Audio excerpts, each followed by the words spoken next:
ఈరోజు మనకి 14వ తారీఖునే మనం కొన్ని తీర్మానాలు చేశాం. కానీ కొన్ని కారణాల వలన ఆ రోజు దుర్గేష్ గారు చదవలేకపోయారు.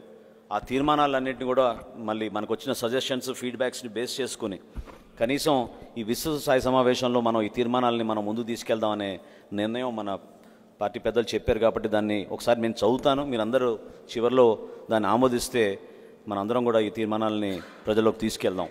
అన్నిటికన్నా ముఖ్యమైనది మొదటిది విశాఖ స్టీల్ ప్లాంట్ గురించి.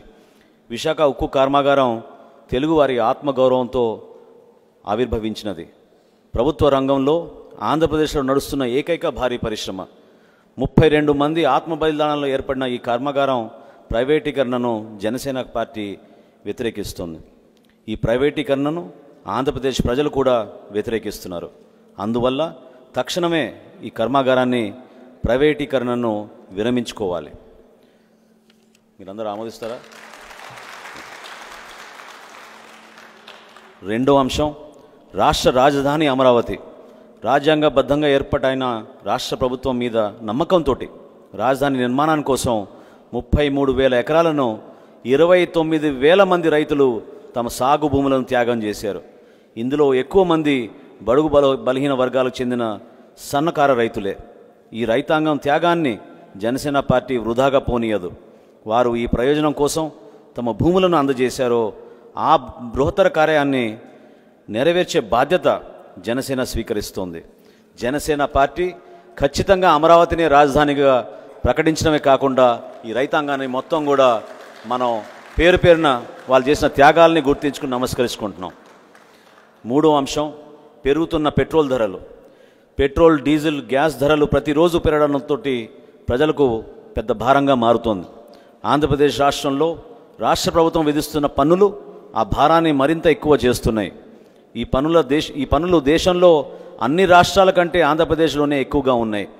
పలు రాష్ట్రాల్లో అక్కడి ప్రభుత్వాలు పన్నులను కొంతవరకు తగ్గించాయి. ఇక్కడ మాత్రం పన్నులను తగ్గించలేదు. ఇంధనం ధరల పెరుగుదలతో నిత్యావసరాల ధరలు కూడా ఆకాశాన్ని తాకుతున్నాయి. ఈ పరిస్థితిని అదుపులో పెట్టేందుకు కేంద్ర రాష్ట్ర ప్రభుత్వాలు తక్షణమే చర్యలు తీసుకోవాలని జనసేన పార్టీ ఈ సందర్భంగా కోరుతోంది. రైతాంగం సమస్యలపైన రాష్ట్ర రైతులకు ఏమాత్రం భరోసా కల్పించే పరిస్థితి కనిపించడం లేదు. సాగు ఖర్చులు కూడా దక్కక అప్పులు మిగలడంతో అన్నదాతకు విరుగుతోంది. ముఖ్యంగా కౌలు రైతుల ఆత్మహత్యలు రాష్ట్రంలో నెలకొన్న ఒక మానవీయ విపత్తు. ఈ కుటుంబాలను ఆదుకోవడంలో ప్రభుత్వం విఫలమైంది. చట్టం ప్రకారం రావాల్సిన సాయం కూడా వాళ్ళకి ఈ ప్రభుత్వం అందించలేదు.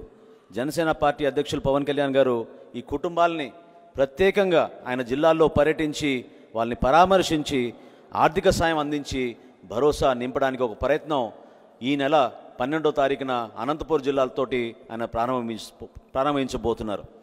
ఈ కార్యక్రమాన్ని కూడా మీరందరూ కూడా ఆమోదిస్తారని మనస్ఫూర్తిగా కోరుకుంటున్నాను.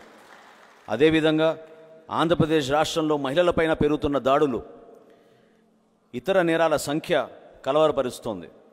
2021 సంవత్సరంలో నమోదైన కేసులు, రాష్ట్రంలో శాంతి భద్రత వైఫల్యం, వీటి ఫలితంగా ఆడబిడ్డలకు రక్షణ కరవడం దురదృష్టకరం. మహిళలపైన అఘాత్యాలకు సంబంధించిన కేసులు 2020 సంవత్సరం కంటే 2021 సంవత్సరంలో ఎక్కువగా 25% ఎక్కువగా నమోదయ్యాయి.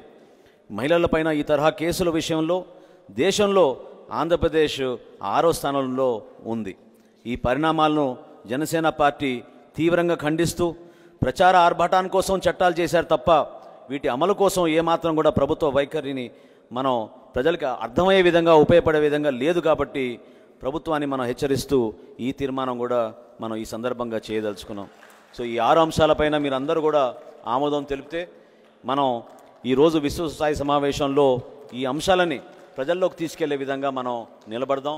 వీటితో పాటు నా మనవి చివరిలో షణ్ముఖ వ్యూహం అనేది మన ప్రెసిడెంట్ గారు 14వ తారీఖున ఆవిర్భవించారు.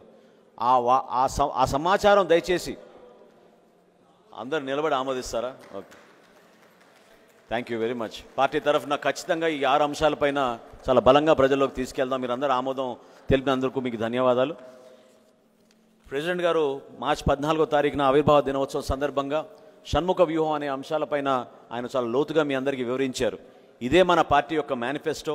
దీని ద్వారానే ఈ రాష్ట్ర ప్రజలకి, రాష్ట్రానికి మంచి రోజులు వచ్చే విధంగా మనం ఒక మంచి వ్యూహం పెట్టుకుని ప్రజల్లోకి వెళ్ళగలుగుతాం.